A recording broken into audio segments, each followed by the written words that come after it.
ये वान है ये वन। और वहां पश्चिम से अस्त होते सूर्य की किरणें कैसे हर ओर अपना प्रकाश फैला रही है। क्या तुम साल की इन टहनियों में बहती वायु के संगीत को सुन पा रहे हैं? मेरा हृदय तो ये सब देख आनंद से विभोर हो गया है।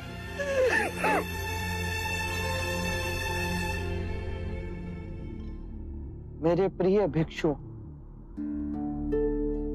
यदि तुम सच्चे हृदय से मेरे प्रति आदर और आभार व्यक्त करना चाहते हो तो धर्म को ही अपना कर्म बनाओ। हर क्षण को ध्यान में जियो।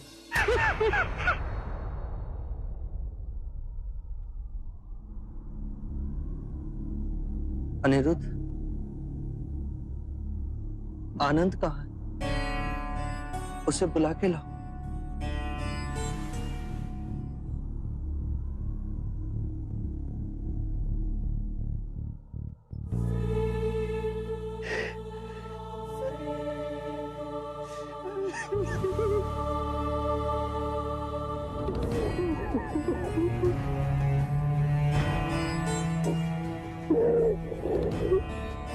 शांत हो जाओ आनंद। तुम्हें यूं रोता देख बुध व्यथित हो जाएंगे। शांत हो जाओ। चल, वो तुम्हें बुला रहे हैं।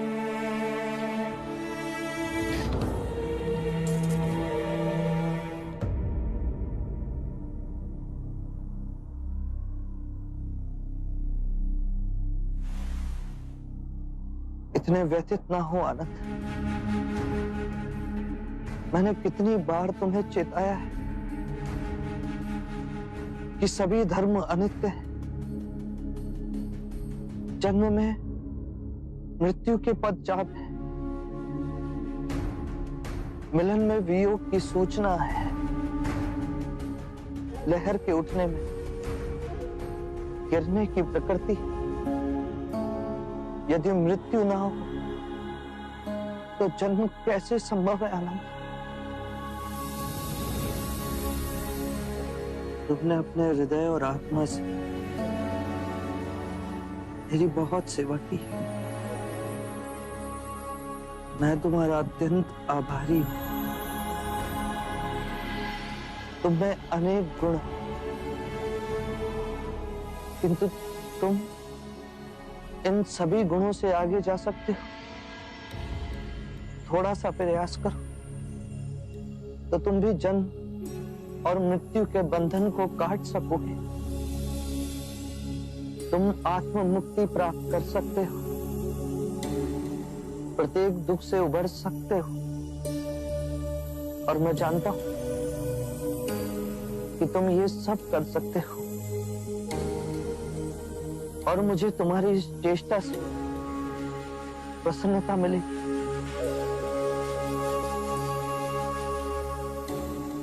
आनंद की 4 विशेषताएं हैं। वो नम्र वाणी बोलता है, उसे जो मिलता है वो उसमें प्रसन्न होता है। आनंद सबके लिए समान भाव से दयालु है, और आनंद का चुप रहना किसी को अच्छा नहीं लगता, मुझे भी नहीं। आनंद, तुमने कारण ना पूछ सर्वदा मेरी बात मानी। मेरे देह त्यागने के बाद बहुत से कार्य तुम्हें करने हैं। तथागत, कृपया आप यहाँ दया ना त्यागिए। कुशीनार मिट्टी के घरों से बना एक छोटा गांव है। आपके महान निर्वाण के लिए इससे कहीं अधिक श्रेष्ठ स्थान है।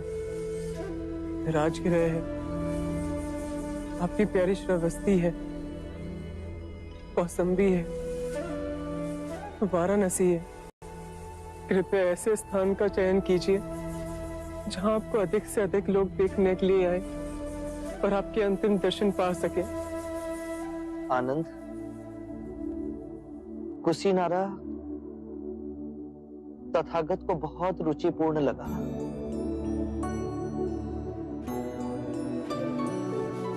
छोटा सा मिट्टी के घरों का गांव, साल के वृक्षों से वर्षा की एक एक बूंदों की तरह टपकते हुए ये पुष्प। आनंद, देह त्यागने से पहले देखो मुझ पर किस तरह बरस रहे हैं।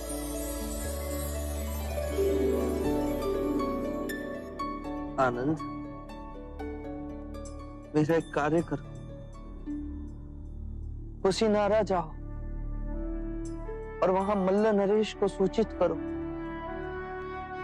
कि बुद्ध उनके वन में रुके हुए हैं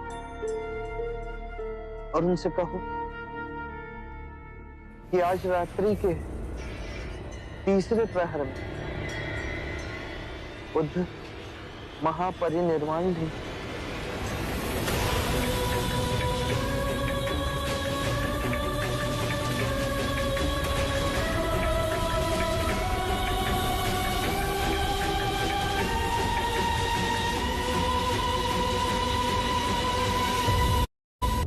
आज रात्रि के तीसरे पहर अब मां परिनिर्वाण लेंगे। हाँ आनंद, इसीलिए शीघ्र अतिशीघ्र मल्ल नरेश को सूचित करो। यदि मैं आपको छोड़ गया और नहीं आनंद, रात्रि के तीसरे प्रहर से पहले नहीं। मैं भावी समय में देख रहा हूं, मेरे महापरिनिर्वाण के पश्चात कहीं मल्ल नरेश ये ना कहे कि मैंने उनके ही वन में महापरिनिर्वाण लिया और उन्हें सूचित भी नहीं किया गया। जब तक आनंद है आपकी हर इच्छा पूर्ण होगी बुद्ध। मैं अभी जा मल्लाजा को सूचित कराता हूं।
याद रहे, मेरा मार्ग संसार से विमुख होने का मार्ग नहीं। मुझे उस प्रारब्ध पर विश्वास नहीं जो मनुष्य के अच्छे और बुरे कर्म से अछूता है, मुझे उस प्रारब्ध पर विश्वास है जो मनुष्य तब तक नहीं बना सकता जब तक वो स्वयं कर्म ना करे।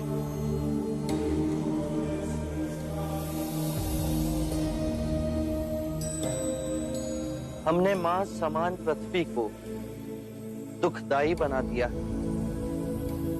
संपूर्ण संसार दुख और पीड़ा से तड़प रहा,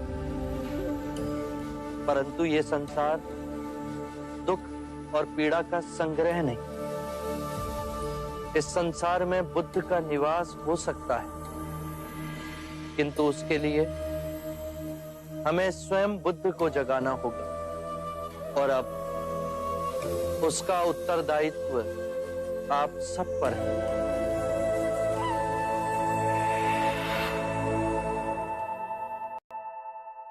अज्ञान ही दुख, भ्रम, चिंता को जन्म देता है।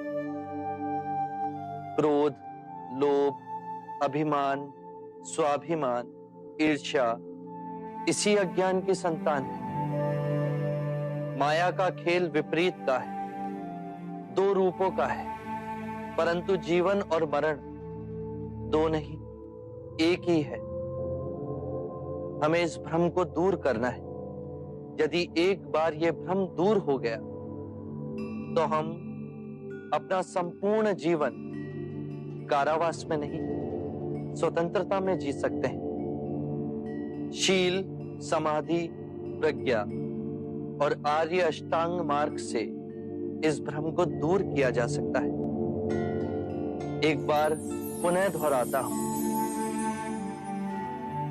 सम्यक ज्ञान, सम्यक विचार, सम्यक वाणी, सम्यक कर्म, सम्यक आजीविका, सम्यक प्रयास,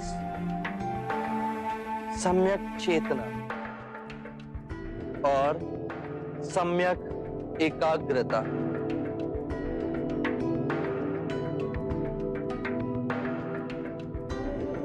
जिसकी निद्रा उड़ गई हो उसके लिए रात्रि बहुत लंबी है।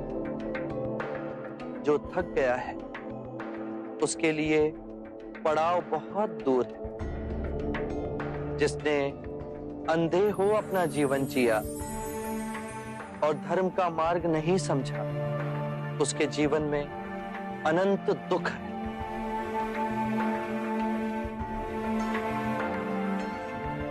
किसी भी बात पर, चाहे वो आपने कहीं पढ़ी हो या किसी महानुभाव का कहना हो या मेरे ही कहे हुए वचन ही क्यों ना हो, सहजता से विश्वास मत करना जब तक वो तुम्हारी बुद्धि, तुम्हारे विवेक और तुम्हारे सामान्य समझ की कसौटी पर खरा ना उतरे।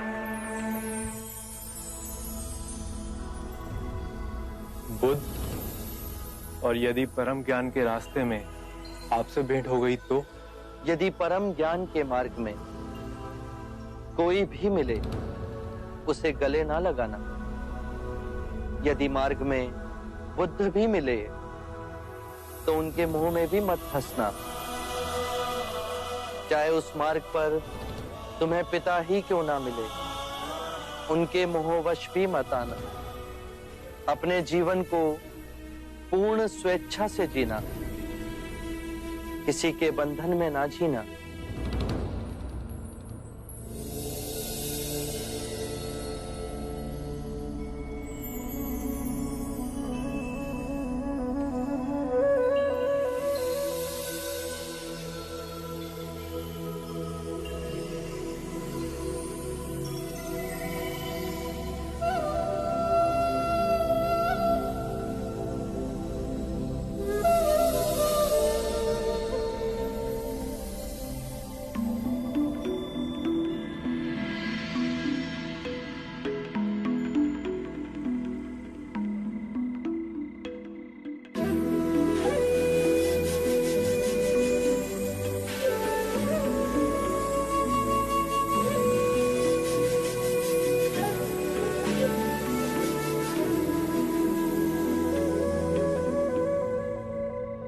मानव के आध्यात्मिक इतिहास में बुद्धा के समान विशाल, निर्भय और निस्वार्थ गुरु इस सृष्टि पर अब दोबारा नहीं आएंगे।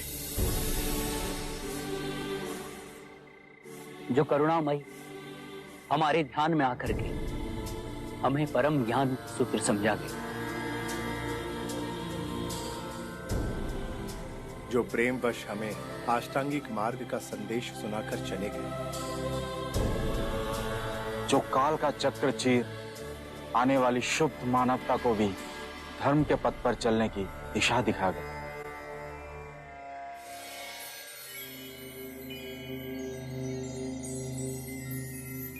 बुद्धं शरणं गच्छामि। मृत्यु का भय उसे ना होगा जिसने अपना जीवन बुद्धिमानी से जिया हो। ये शरीर तो नश्वर है, पर मेरी वाणी, मेरे सूत्र बन सदैव आप लोगों के पथ को प्रकाशमयी करेंगे।